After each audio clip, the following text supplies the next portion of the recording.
Hello, Day with Caleb, and we are back. This time, not upgrading media, we're downgrading. And I know that doesn't make sense, but we'll make it make sense in a minute. And if you notice me patting my brow, it is because the air is off, and I timed these on the best day ever. With it being a little warm inside.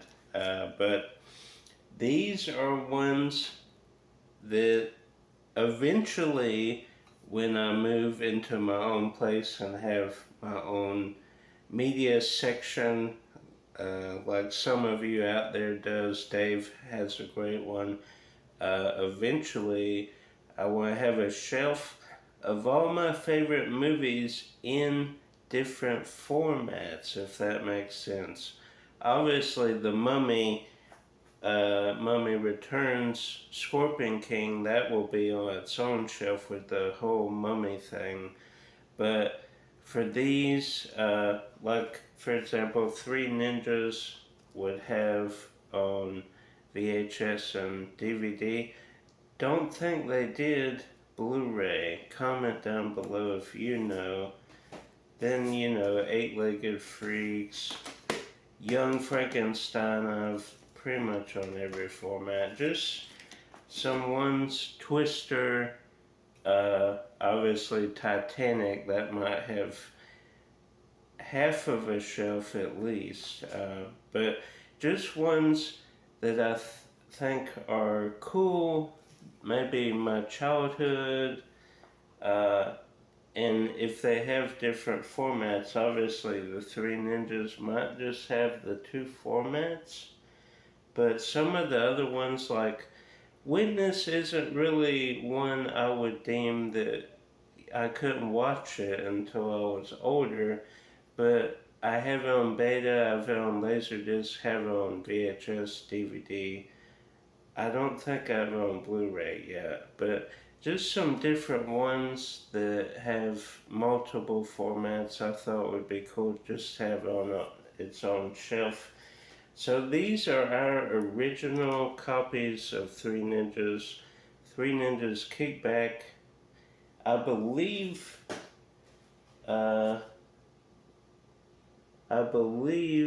Kickback is the second one. No, I think Knuckle Up is the second Three Ninjas, because Kickback they go to China, and I think that was the third film.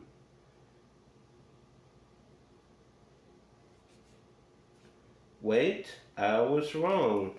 In this exciting follow-up to the hits Three Ninjas and Three Ninjas Kickback.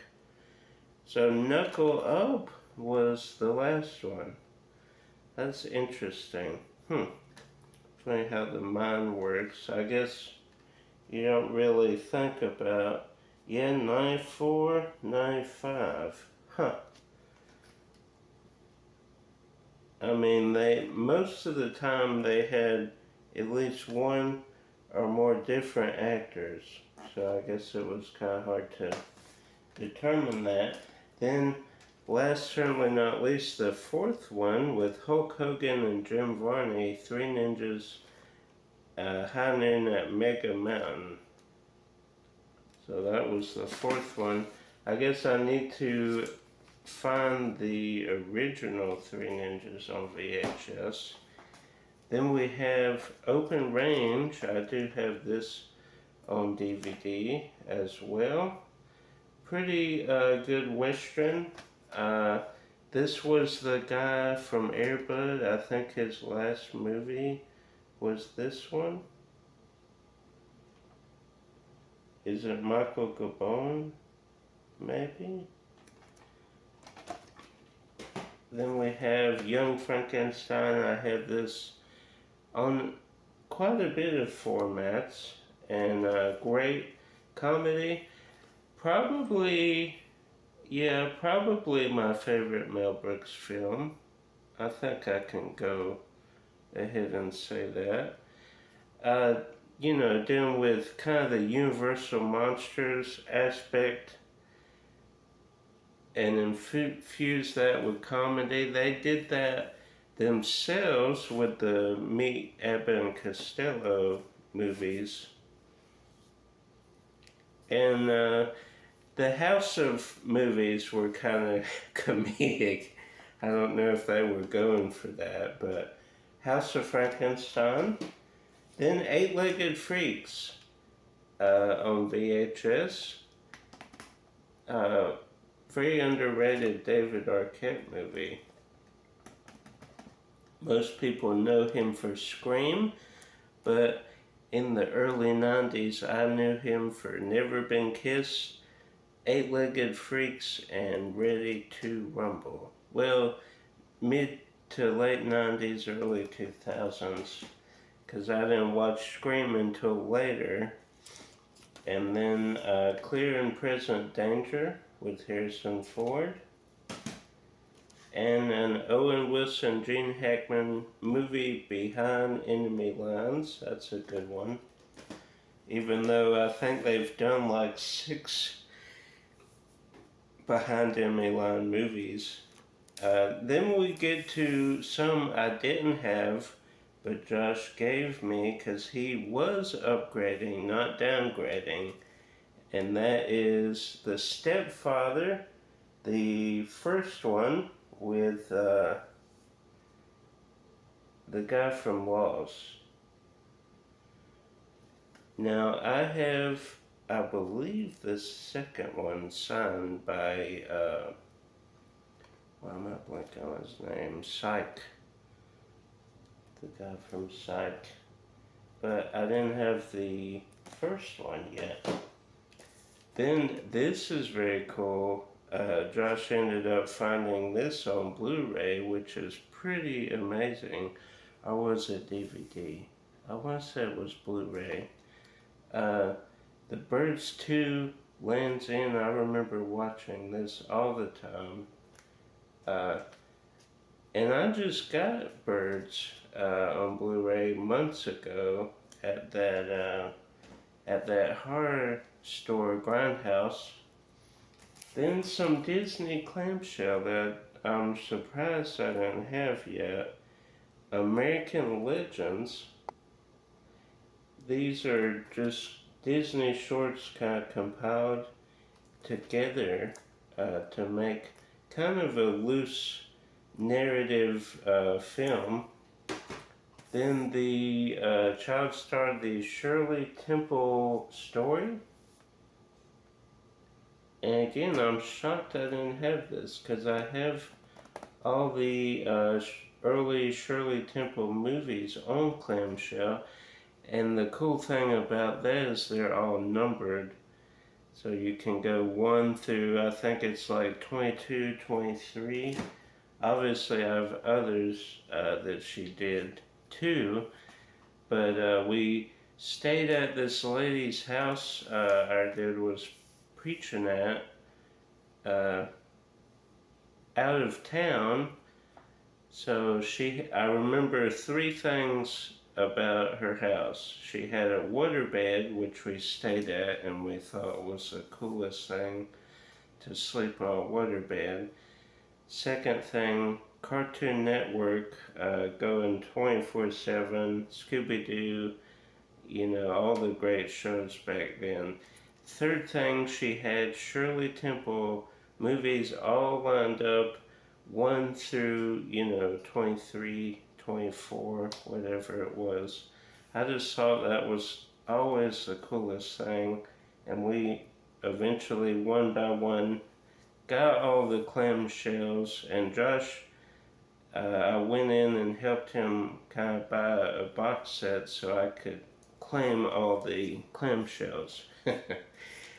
Then we have Casper, A Spirited Beginning. I guess this is kind of the prequel to the Christina Ricci Casper, with not as big of a budget, I can tell you now.